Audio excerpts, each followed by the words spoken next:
Bonjour chers frères et sœurs de l'église de Jésus, nous sommes aujourd'hui le mercredi 19 juillet 2023 et nous allons méditer ensemble Actes chapitre 16 versets 13 à 40. Dans les versets 13 à 15, nous voyons que Paul et Silas arrivent à Philippe, ville dans laquelle ne se trouvait pas de synagogue.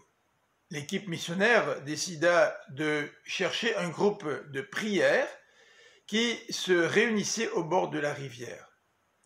Là, avec quelques juifs, se trouvait une femme originaire de Thyatire, Lydie, qui adorait Dieu. Elle crut au Seigneur, se fit baptiser et accueillit toute l'équipe chez elle. Dans les versets 26 à 24, nous retrouvons la description de l'intervention de Paul face à une servante et des persécutions qui s'ensuivirent. Un jour, en chemin vers le lieu de prière, qui se trouvait donc au bord de la rivière, une servante animée par un esprit de divination qui permettait à ses maîtres de gagner beaucoup d'argent, se mit à suivre Paul. Elle criait « Ces hommes-là sont des serviteurs du Dieu très haut. Ils viennent vous annoncer comment être sauvés. » Après quelques jours, Paul, excédé, libéra cette femme de cet esprit de divination. Les maîtres de cet esclave, comprenant qu'il venait de perdre une partie importante de revenus, traînèrent Paul et Silas devant les autorités de la ville en les accusant.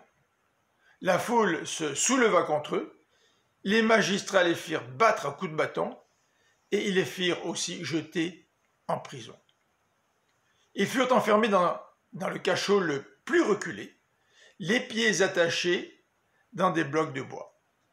Les versets 25 et suivants nous décrivent ce qui s'est passé dans la prison. C'est très étonnant. Alors qu'ils sont enchaînés en prison, Paul et Silas se mettent à prier et à louer Dieu. Tous les prisonniers les entendaient. Tout à coup, il y eut un violent tremblement de terre, toutes les portes de la prison s'ouvrirent, les chaînes de tous les prisonniers se détachèrent, et le gardien de la prison voulut se tuer, car il croyait que tous les prisonniers s'étaient enfuis. Mais Paul l'arrêta en lui disant que tous les prisonniers étaient là. Le gardien se jeta donc aux pieds de Paul et de Silas, en leur demandant « Que dois-je faire pour être sauvé ?» Paul lui répondit en disant « Crois au Seigneur Jésus, toi et ta famille. » Et Paul et Silas lui annoncèrent la parole de Dieu. Ce gardien crut, il fut baptisé, lui et les siens. Au matin, les magistrats ordonnèrent la libération de Paul et de Silas.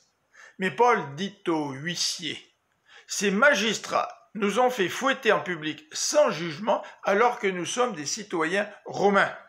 Qu'ils viennent eux-mêmes nous mettre en liberté. » Apprenant qu'ils étaient citoyens romains, les magistrats eurent peur et se confondèrent en excuses et demandèrent à Paul et Silas de quitter la ville. C'est ce qu'ils firent après avoir encouragé les frères.